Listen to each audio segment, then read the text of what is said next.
السلام علیکم ورحمۃ اللہ وبرکاتہ۔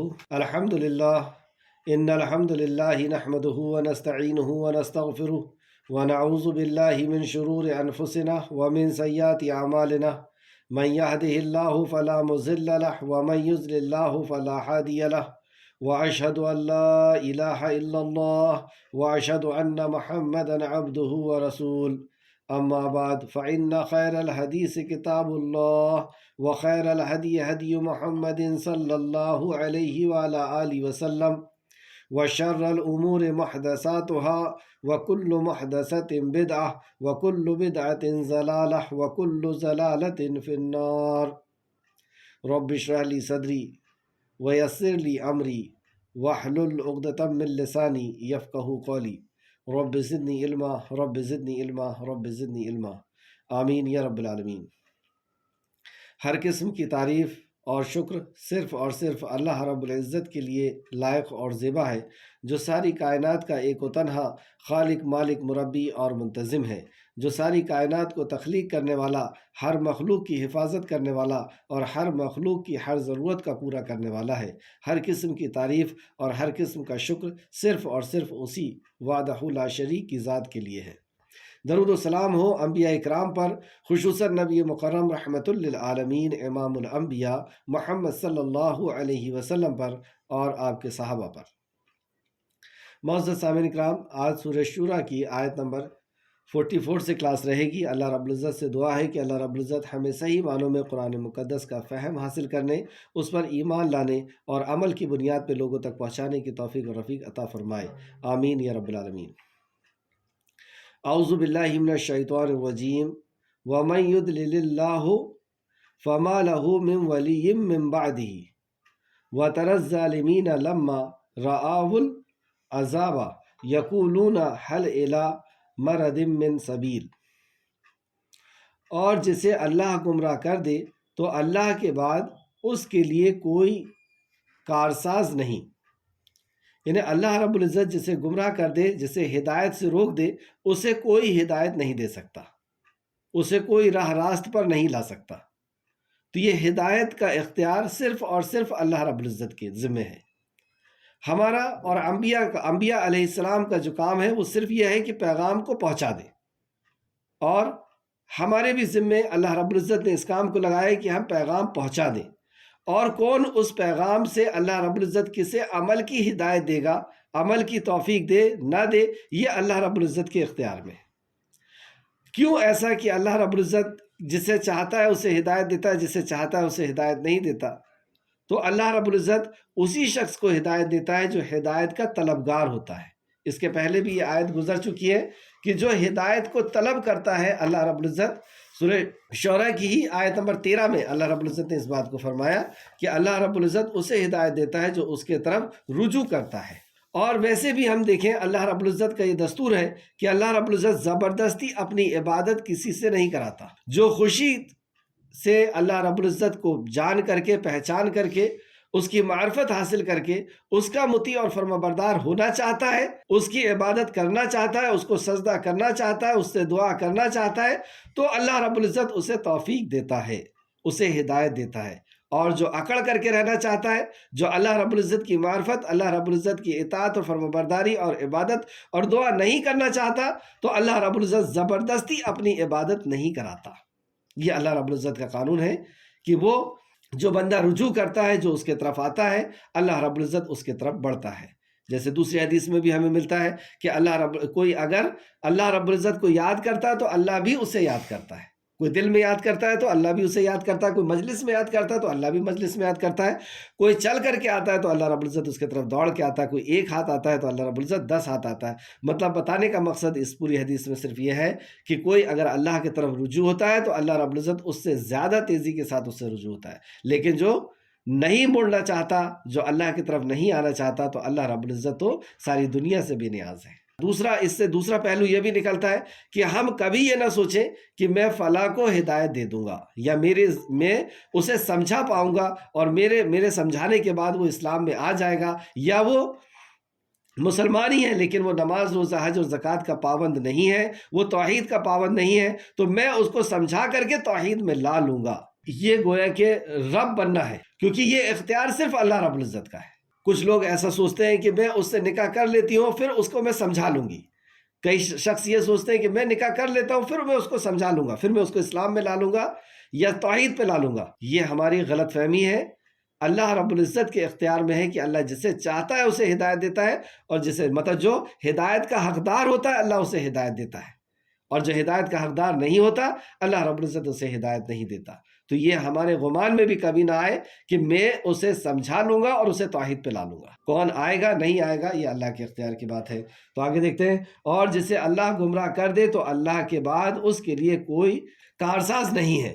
اور آپ ظالموں کو دیکھیں گے کہ جب وہ عذاب دیکھیں گے تو کہیں گے کیا واپسی کا کوئی راستہ ہے؟ یہ حشر کے میدان کے بعد جب جہنم کے کنارے میں ان کو کھڑا کیا جائے گا تو جہنم کو دیکھ کر کے یہ کہیں گے کہ کیا اب کوئی راستہ ہے؟ کیا ہمیں واپس جانے کا کوئی راستہ مل سکتا ہے کہ ہم جائیں اور ایمان لے آئیں اور توحید پرست ہو جائیں اور نبی کریم صلی اللہ علیہ وسلم کی مطیع اور فرمانبردار ہو جائیں؟ کیا کوئی راستہ ہے؟ تو راستہ تو ملنا چاہیے، لیکن اگر انہیں راستہ مل بھی جاتا تو کیا یہ واقعی صراط مستقیم پر آ جائیں گے؟ ہم بھی اپنے اوپر غور کریں کہ جب ہم کسی گناہ کے بعد بڑی آفت میں پڑ جاتے ہیں، بڑی مصیبت میں پڑ جاتے ہیں، تو خوب گڑ گڑا کر کے اللہ رب العزت سے دعا کرتے ہیں اور کہتے ہیں ایک بار مہلت دے دے، ایک بار اس عذاب سے نکال لے، اس مصیبت سے نکال لے، اب میں ایسا نہیں کروں گا، اب میں ایسا نہیں کروں گا۔ لیکن کیا جب مہلت دے دی جاتی ہے تو پھر اس گناہ سے بچ جاتے ہیں؟ کیا پھر وہ گناہ چھوٹ جاتے ہیں، پھر دوبارہ لوٹ کر کے نہیں آتے؟ تو یہ فطرت اگر ہے تو ایسی فطرت والوں کے لیے اللہ رب العزت نے کہا، جو سورہ انعام سورہ نمبر 6 آیت نمبر 27 سے 28 تک اللہ فرماتا ہے، کاش آپ ان کو اس وقت دیکھیں جب یہ آگ کے کنارے پر کھڑے کیے جائیں گے تو کہیں گے اے کاش ہم پھر دنیا میں لوٹا دیے جائیں تو اپنے پروردگار کی نشانیوں کی تکذیب نہیں کریں گے، یعنی پروردگار کی نشانیوں کو دیکھ کر کے اس کا انکار نہیں کریں گے، اقرار کریں گے اپنے خالق کا، اور مومنوں میں سے ہو جائیں گے، ایمان لانے والوں میں سے ہو جائیں گے، توحید پرستوں میں سے ہو جائیں گے۔ اللہ فرماتا ہے ہاں یہ جو کچھ پہلے چھپایا کرتے تھے آج ان پر ظاہر ہو چکا ہے۔ جو دنیا میں مخلوق کو دیکھ کر کے، کائنات کو دیکھ کر کے خالق کو چھپاتے تھے، خالق کا انکار کرتے تھے، آج ان کے اوپر عیا ہو گیا، آج ان کے اوپر ثابت ہو گیا، آج ان کے اوپر آنکھیں ان کی کھل گئی۔ اور اللہ کہے گا اگر یہ دنیا میں لوٹا بھی دیے جائے، یعنی انہیں مہلت بھی دے دی جائے، ان کے اوپر سے اس عذاب کو روک دیا جائے، انہیں جہنم میں نہ ڈالا جائے اور انہیں دنیا میں پہنچا دیا جائے، تو کیا کریں گے؟ اور اگر دنیا میں لوٹا بھی دیا جائے تو جن کاموں سے ان کو منع کیا گیا تھا وہی پھر کرنے لگیں گے، اور کچھ شک نہیں یہ جھوٹے ہیں۔ تو اللہ رب العزت نے انہیں جھوٹا قرار دیا، یہ جھوٹے ہیں۔ اب ہم غور کریں کہ ہم نے کوئی گناہ کیا اور ہم پکڑا گئے، یا اس کی سزا ہمیں مل رہی ہے، عذاب میں مبتلا ہو گئے، جیسے ہمارے گناہوں کی وجہ سے ہی ہمیں تکلیف آتی ہے، اور ہم پہچان گئے کہ آپ وہ گناہ کیے تھے، وہاں پہ شرک کیا تھا یا بدعت کیا تھا یا والدین کی نافرمانی کیا تھا۔ اب اللہ رب العزت سے رو رو کر کے گڑ گڑا کر کے اللہ سے معافی مانگ رہے ہیں کہ اللہ مہلت دے دے، اور اللہ نے مہلت دے دیا، اور پھر وہی غلطی، پھر وہی شرکسی۔ تو ایسے لوگوں کو اللہ نے کیا کہا؟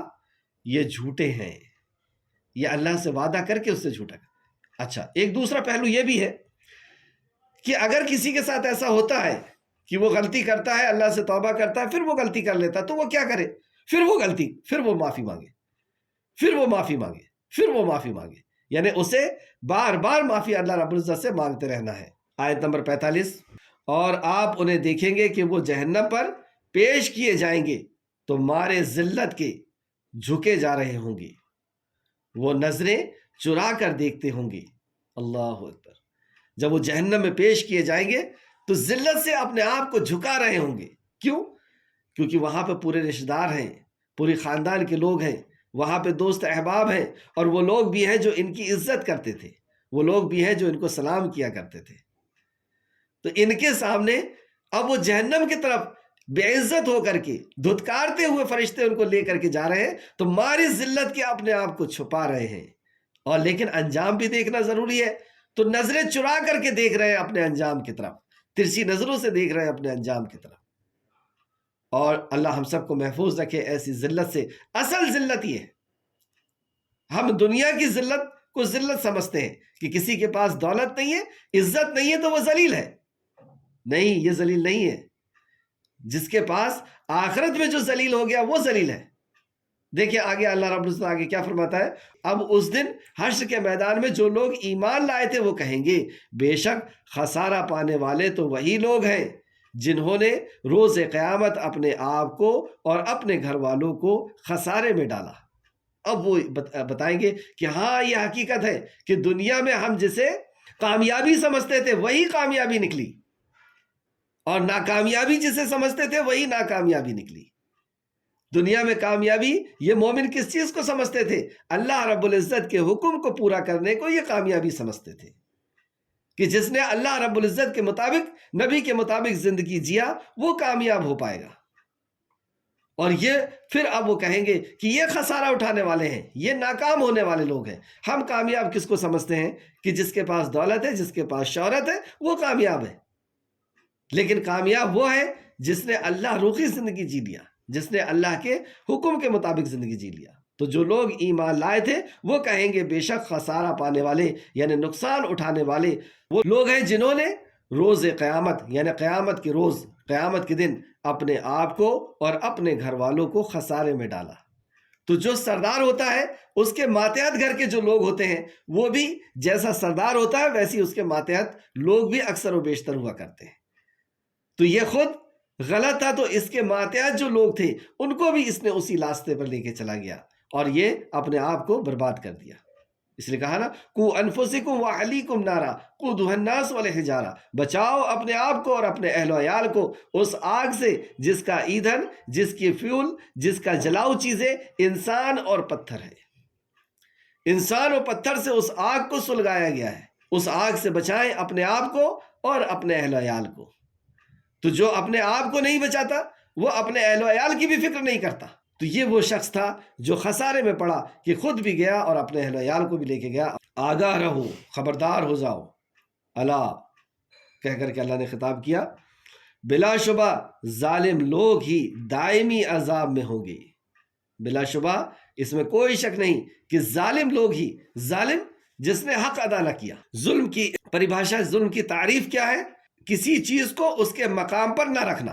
جس چیز کا جو مقام ہے اس مقام سے دوسری جگہ رکھنا یہ ظلم ہے. تو جس چیز کا جو مقام ہے اس کی مقام پر اس کو نہ رکھنا.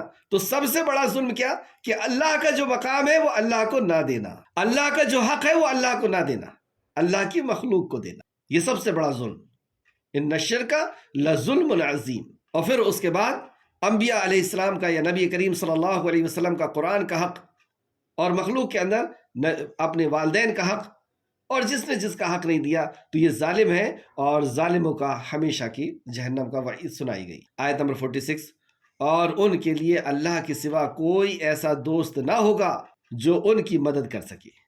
کوئی دوست وہاں نہیں ہوگا کہ جو مدد کر سکے گا، اور مدد کر سکنا، دوستی، یہ تو بہت دور کی بات ہے.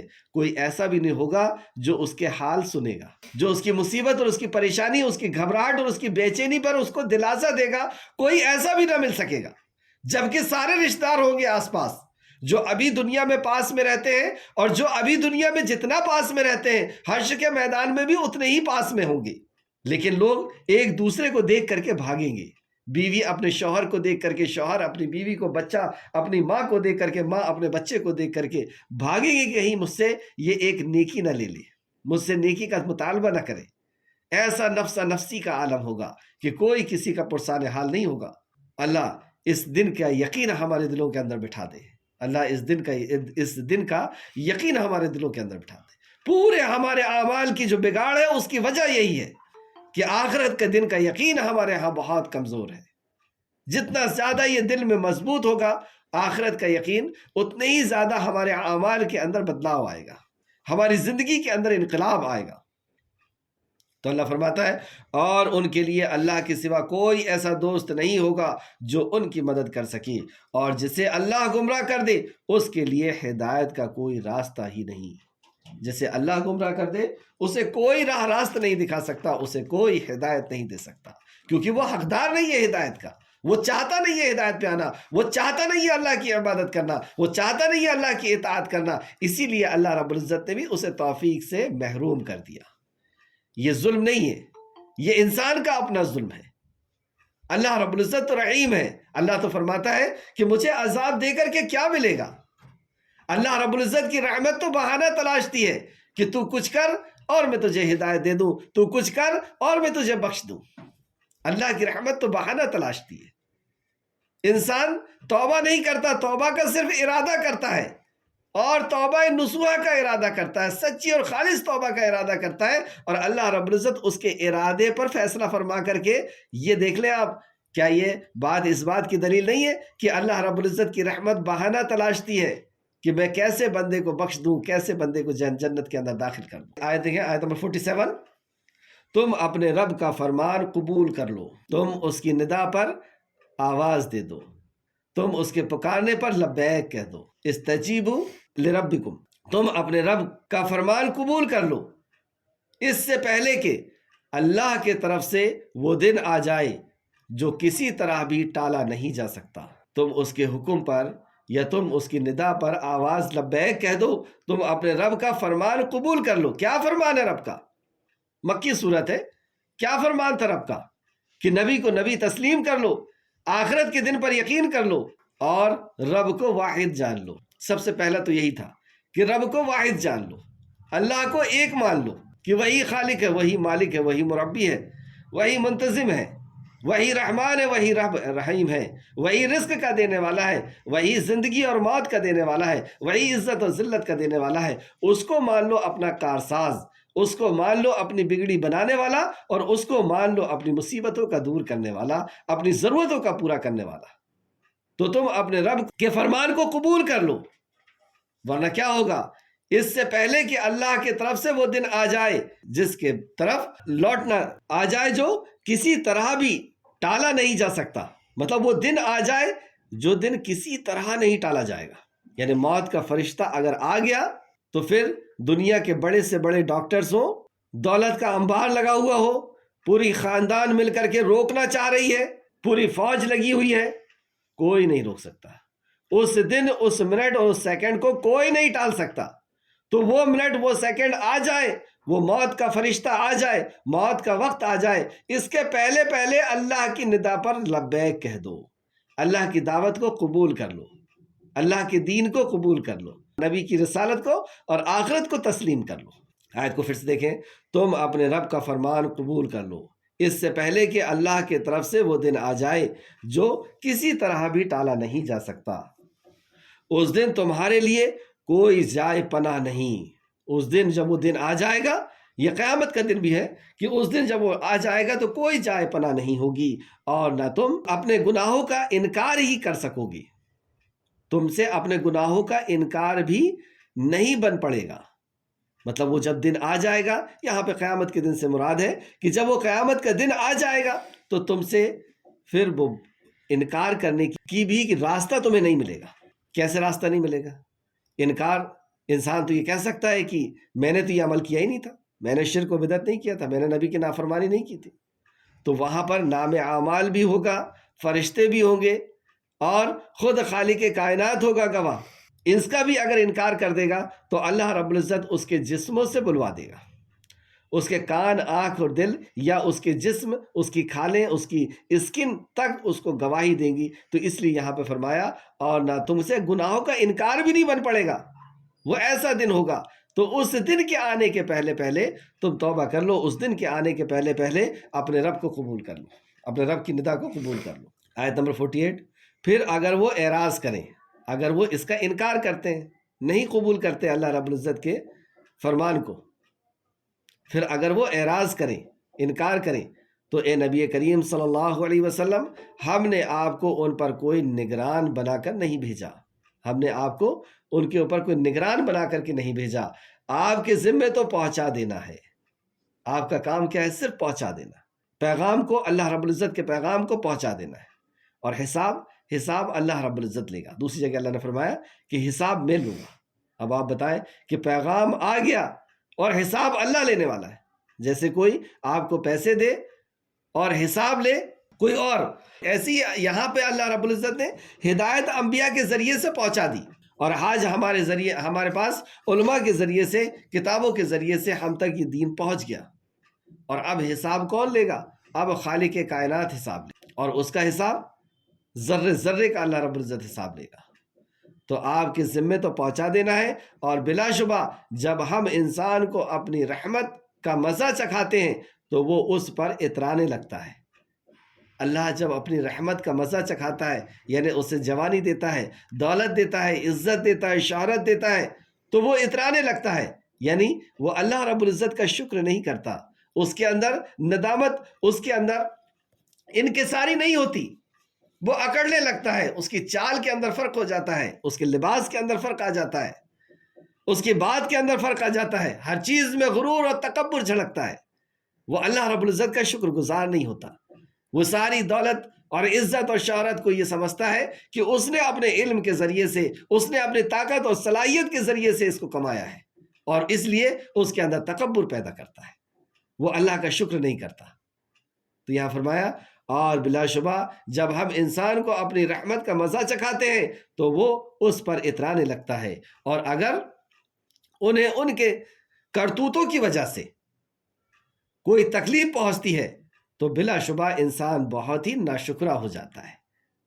اللہ رب العزت کوئی تکلیف نہیں پہنچاتا، تمہارے کرتوت کی وجہ سے، تمہارے گناہ کی وجہ سے جب پکڑ لیے جاتے ہو، اور جب وہ پکڑ لیتے ہیں، اللہ رب العزت کی پکڑ آتی ہے، تو پھر یہ بہت زیادہ نا امید ہو جاتا ہے، پھر یہ اللہ رب العزت سے ہی شکوہ کرنا شروع کر دیتا ہے۔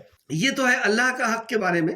ایسے ہی مخلوق کے ساتھ بھی ہوتا ہے کہ اگر کسی نے ہمارے ساتھ اچھا کیا تو ہم آبے سے باہر آ جاتے ہیں، اور کسی نے اگر ہمارے ساتھ کچھ غلط کر دیا تو بھی ہم آبے سے باہر آ جاتے ہیں۔ اسی آیت کی تفسیر میں تفسیر ابن کثیر نے اس حدیث کو لے کر کے آئے ہیں کہ اس میں سب سے زیادہ کہ اللہ کے احسان کو نہ ماننا، اللہ نے جو نعمتیں عطا کی ہے اس پر خود اترانے لگنا اور شکر ادا نہ کرنا، اور کوئی تکلیف آ جائے تو اللہ رب العزت کے لیے ایسے جملے استعمال کرنا کہ میں ہی ملا تھا، میرے ہی اوپر یہ پریشانی آنا تھا، میں تو نماز بھی پڑھتا ہوں، فلاں کرتا ہوں، فلاں کرتا ہوں، پھر بھی میں ہی ملا تھا۔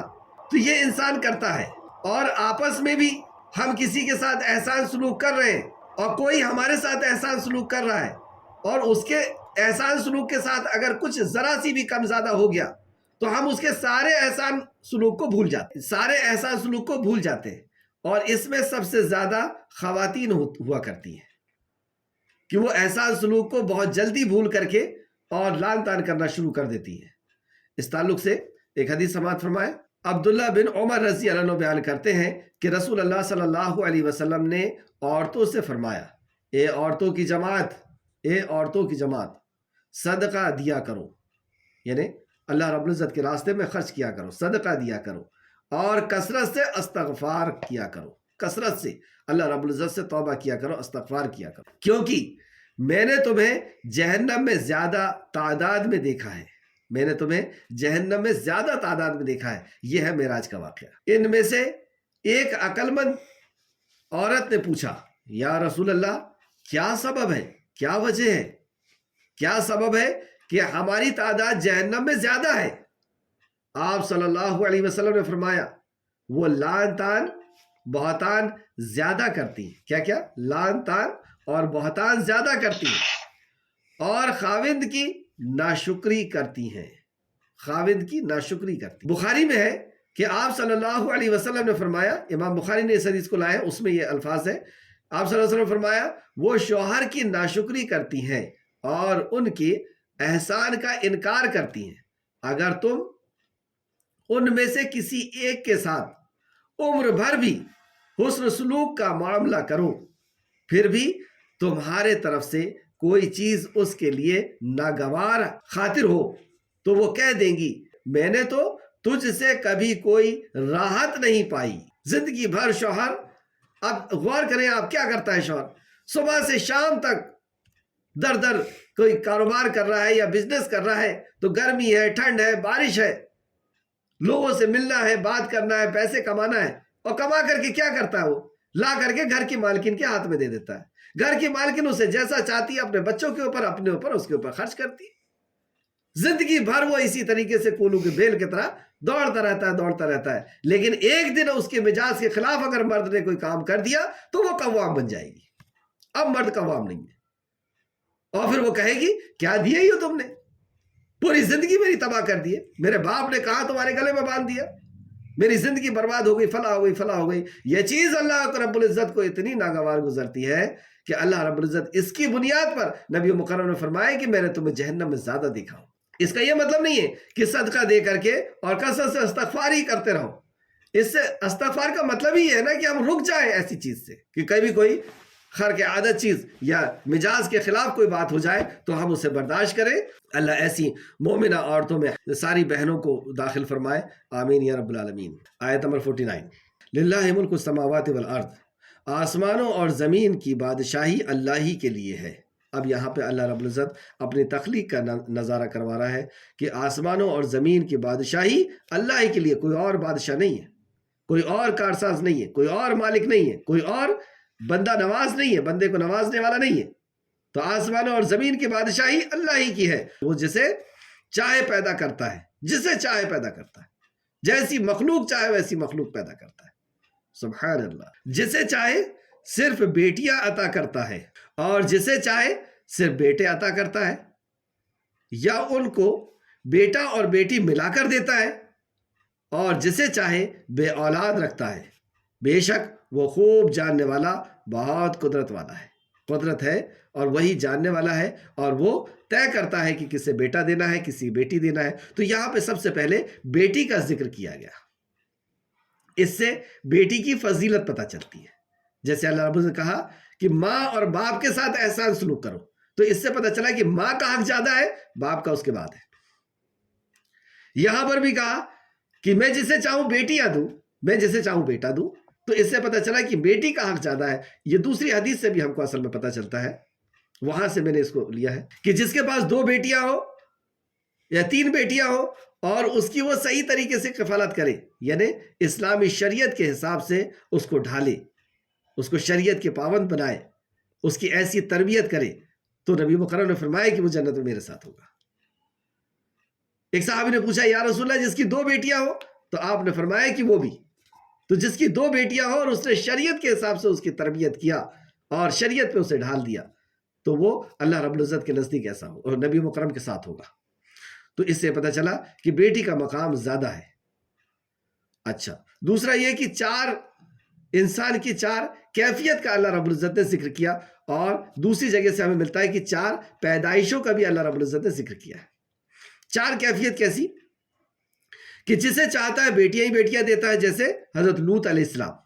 یہ تفسیر میں امام بغاوی رحمۃ اللہ علیہ کا یہ فرمان ہے یا قول ہے، اور تفسیر بغاوی کے حوالے سے تفسیر ابن کثیر نے اس آیت کی تفسیر میں اس کو نوٹ کیا ہے کہ حضرت لوط علیہ السلام کو اللہ رب العزت نے لڑکیاں ہی لڑکیاں دیا، حضرت ابراہیم علیہ السلام کو اللہ رب العزت نے لڑکیاں اور لڑکے دونوں عطا فرمائے، نبی کریم صلی اللہ علیہ وسلم کو اللہ رب العزت نے لڑکے اور لڑکیاں دونوں عطا فرمائی، ابراہیم علیہ السلام کو صرف لڑکے عطا فرمائے اور نبی کریم صلی اللہ علیہ وسلم کو لڑکے اور لڑکیاں دونوں عطا فرمائی، اور یحییٰ علیہ السلام کو اللہ رب العزت نے لڑکا اور لڑکی دونوں بھی عطا نہیں فرمائے۔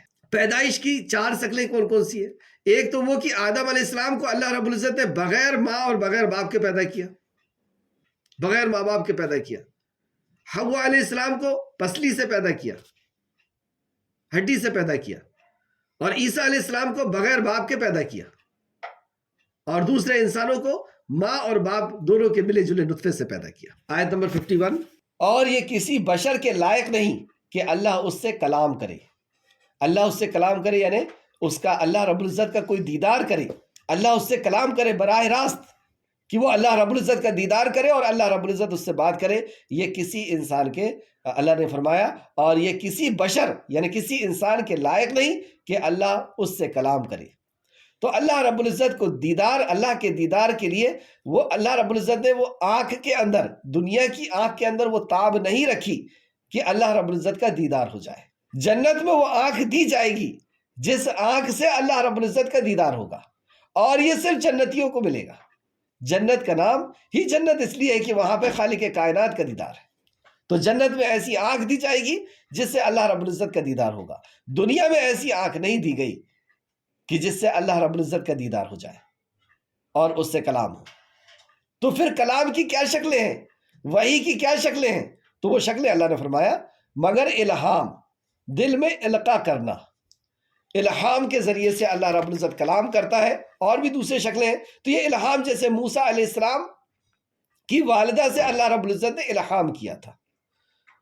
موسیٰ علیہ السلام کی والدہ کے دل کے اندر یہ القاء کیا تھا کہ اس بچے کو ٹوکری میں رکھ کر کے، صندوق میں رکھ کر کے اور پانی کے حوالے کرنا ہے.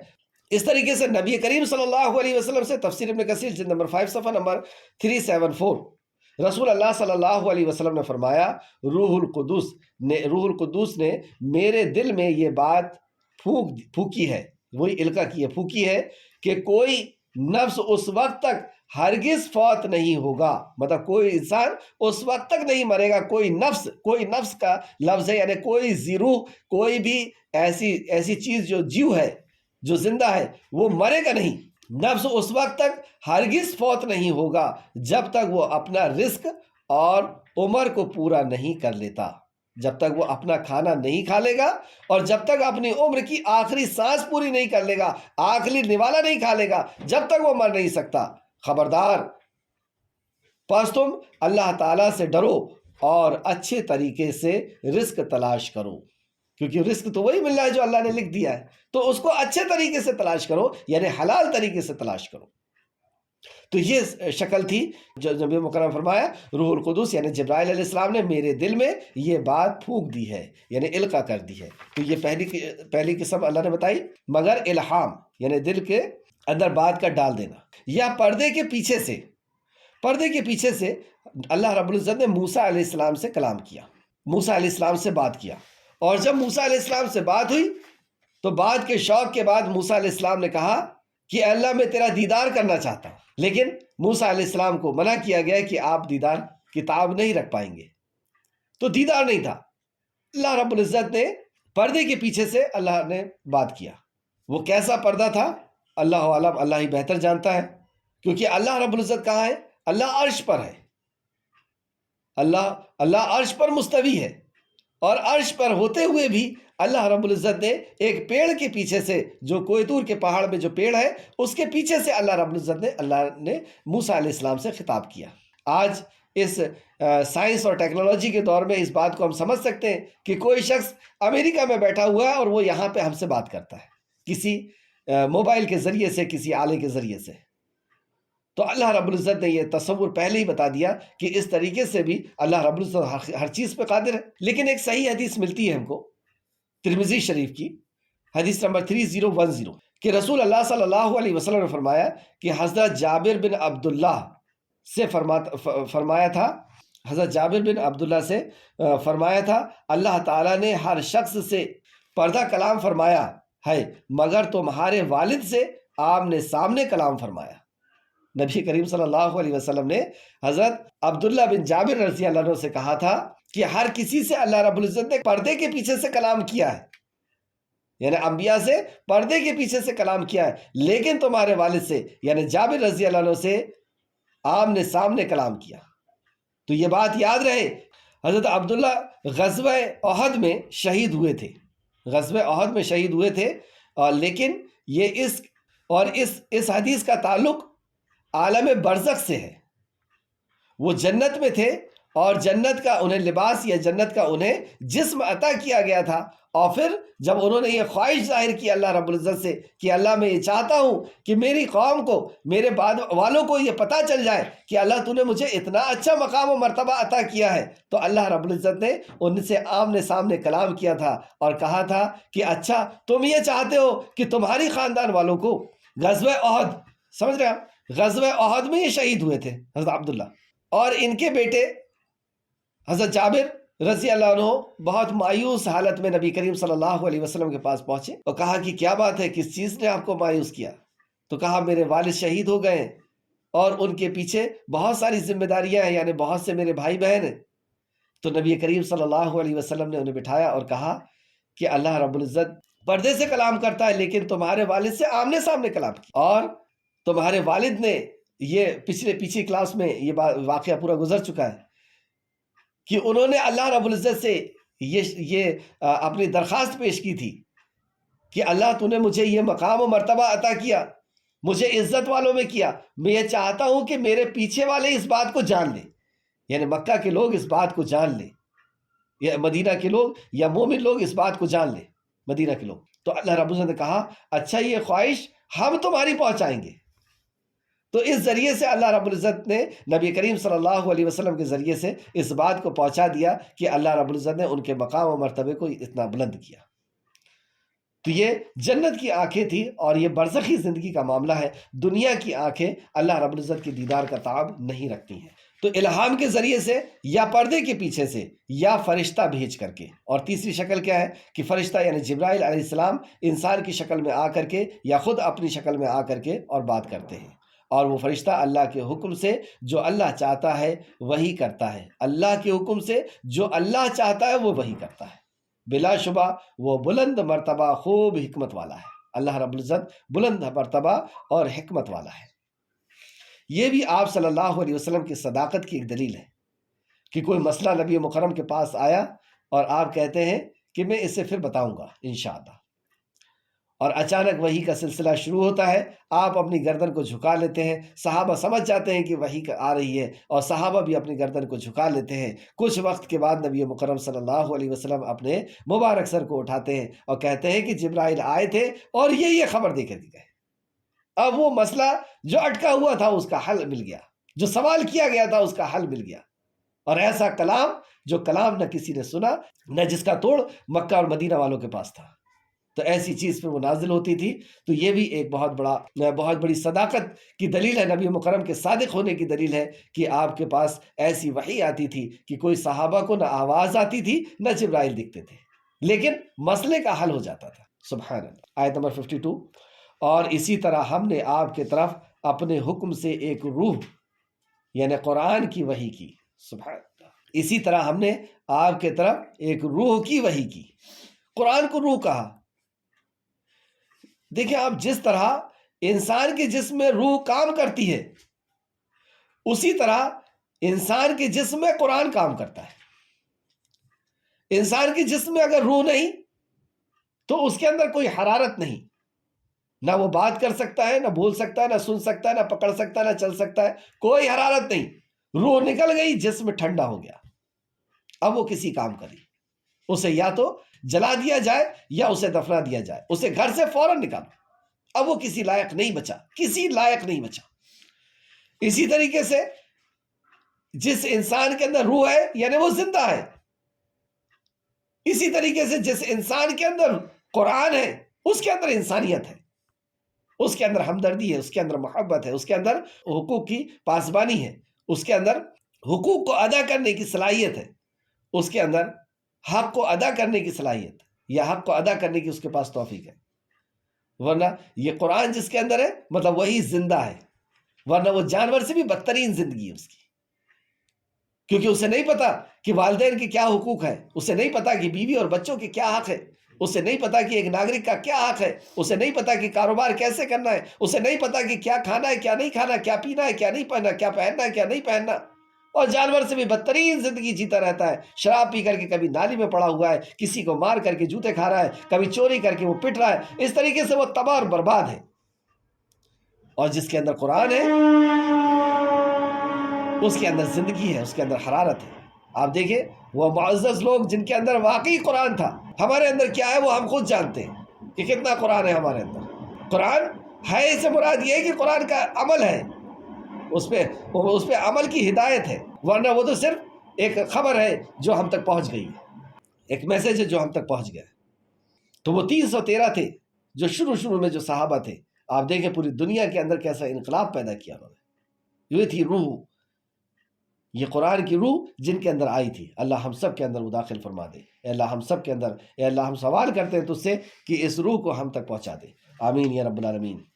اور اسی طرح ہم نے آپ کے طرف اپنے حکم سے روح یعنی قرآن کی وحی کی۔ آپ نہیں جانتے تھے کہ کتاب کیا ہے، یعنی نبی مکرم کے اوپر یہ وحی کے نازل ہونے کے پہلے آپ کتاب کے بارے میں نہیں جانتے تھے، اور نہ ایمان جانتے تھے، یہ نہ ایمان ہی جانتے تھے، لیکن ہم نے اسے نور بنا دیا، ہم نے اسے نور بنا دیا، پرکاش بنا دیا، روشنی بنا دیا، کہ جس کے ذریعے سے مومن چلتا ہے، اس ہدایت کے ذریعے سے وہ چلتا ہے۔ کہاں چلنے کا اللہ نے حکم دیا، کہاں بولنے کا دیا، کیسے کرنے کا دیا، جس حساب سے اللہ رب العزت چاہتا ہے پھر وہ بندہ چلتا ہے۔ لیکن ہم نے اسے نور بنا دیا، ہم اپنے بندوں میں سے جس پر چاہے اس کے ذریعے سے ہدایت دیتے ہیں۔ دو بات قابل غور، ہم اپنے بندوں میں سے جسے چاہیں اس کے ذریعے سے ہدایت دیتے ہیں۔ تو جسے چاہتے ہیں ہدایت دیتے ہیں سے تو مراد وہی ہے کہ جو ہدایت کا حقدار ہے، اللہ رب العزت اسے ہدایت دے دیتا ہے۔ جو ہدایت چاہتا ہے، جو ہدایت کا طلبگار ہے، جو قرآن پڑھتا ہے، غور فکر کرتا ہے، اللہ اسے ہدایت دیتا ہے۔ اور جو قرآن نہیں پڑھتا، اس سے سننا نہیں چاہتا، اپنے کان میں ڈانٹ لگا لیتا ہے اور اس سے روگردانی کرتا ہے، تو اللہ رب العزت بھی بے نیاز ہے اس۔ لیکن جو اللہ کی طرف آنا ہے، ہدایت کیا ہے؟ الف لام میم ذالک الکتاب لا ریب فیہ ھدی للمتقین، ہدایت ہے یہ متقیوں کے لیے۔ تو جو تقوی اختیار کرتا ہے، اللہ کا ڈر اختیار کرتا ہے اور قرآن سے جڑ جاتا ہے، اللہ رب العزت اس سے ہدایت دیتا ہے۔ تو یہ کیا فرمایا؟ اور اپنے بندوں میں سے جسے چاہتا ہے اس کے ذریعے سے، اس کے ذریعے سے ہدایت دیتا ہے۔ تو قرآن کے ذریعے سے ہدایت ہے، اللہ کی وحی کے ذریعے سے ہدایت ہے۔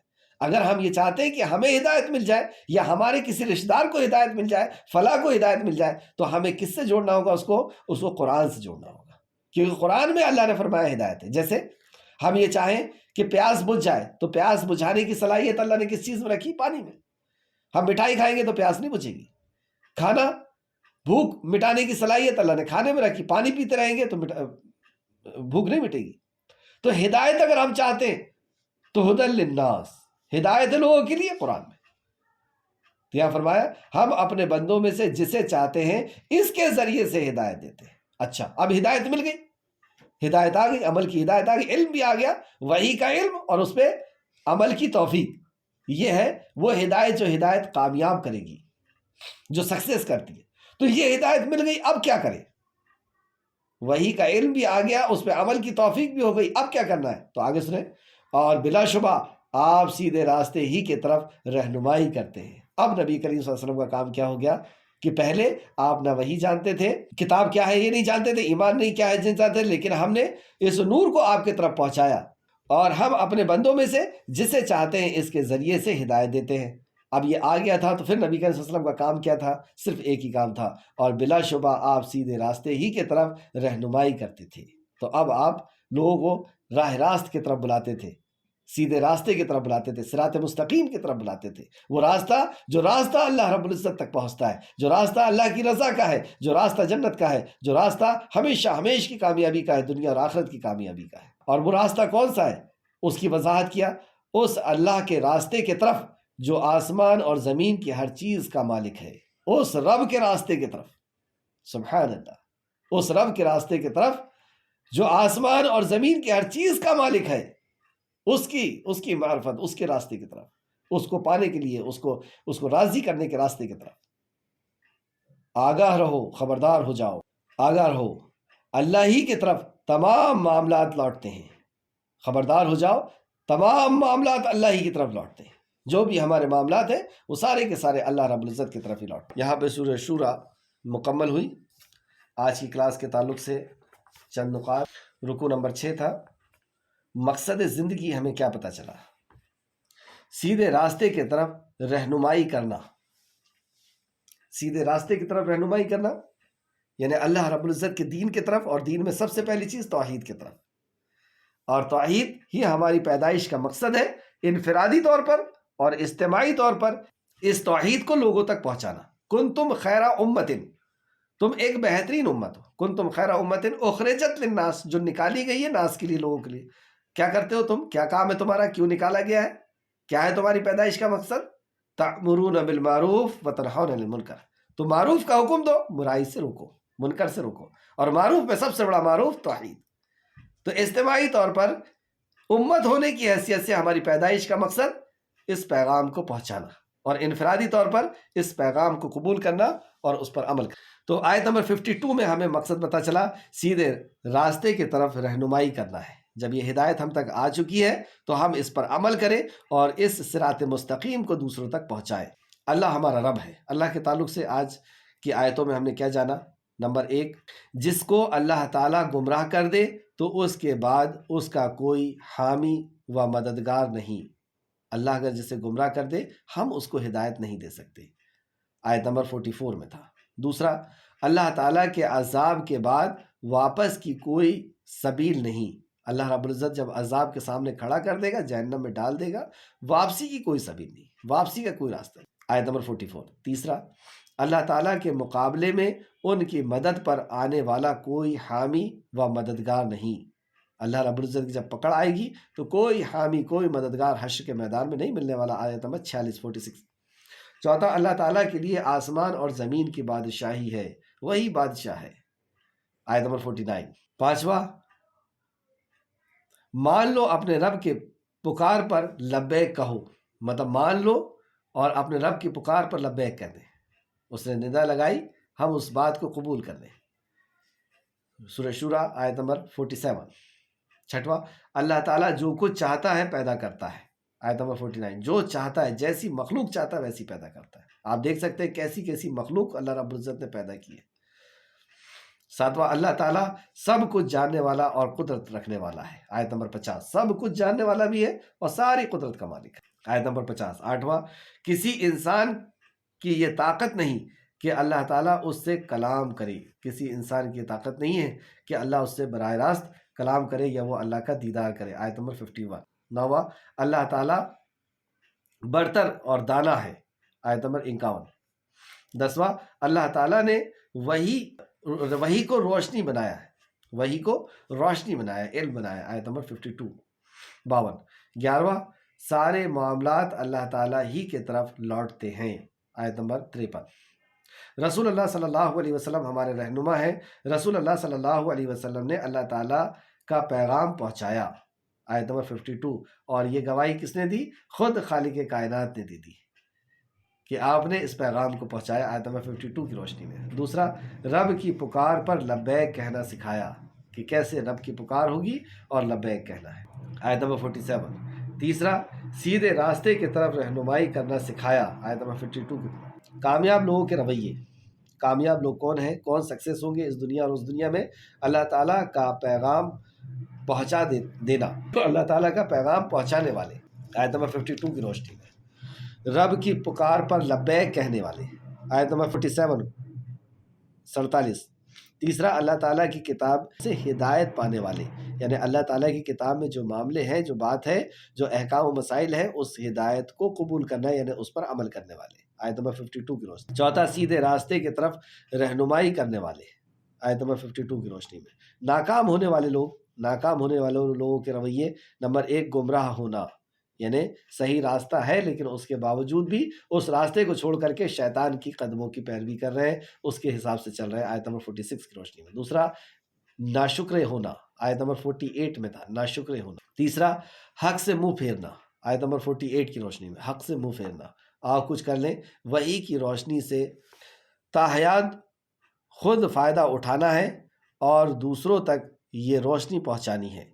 آج کی کلاس میں ہمیں کیا عہد کرنا چاہیے کہ وحی کی روشنی سے تاحیات خود فائدہ اٹھانا ہے، یعنی اس روح کو اپنے اندر داخل کرنا ہے اور حیات یعنی پوری زندگی اس سے فائدہ اٹھانا ہے اور دوسروں تک یہ روشنی پہنچانی ہے انشاءاللہ تعالی۔ منزل کہاں ہے ہماری؟ کیا میں نے اللہ تعالیٰ کا پیغام پہنچانے کا ارادہ کر لیا ہے؟ کیا میں نے رب کی پکار پر لبیک کہنے کا ارادہ کر لیا ہے؟ کیا میں نے سیدھے راستے کی طرف رہنمائی کرنے کا ارادہ کر لیا ہے، لوگوں کی رہنمائی اور اپنی بھی رہنمائی؟ چوتھا، کیا میں نے اللہ تعالیٰ کی کتاب سے ہدایت پانے کا ارادہ کر لیا ہے کہ ہدایت اب مجھے اللہ کی کتاب سے پانی ہے؟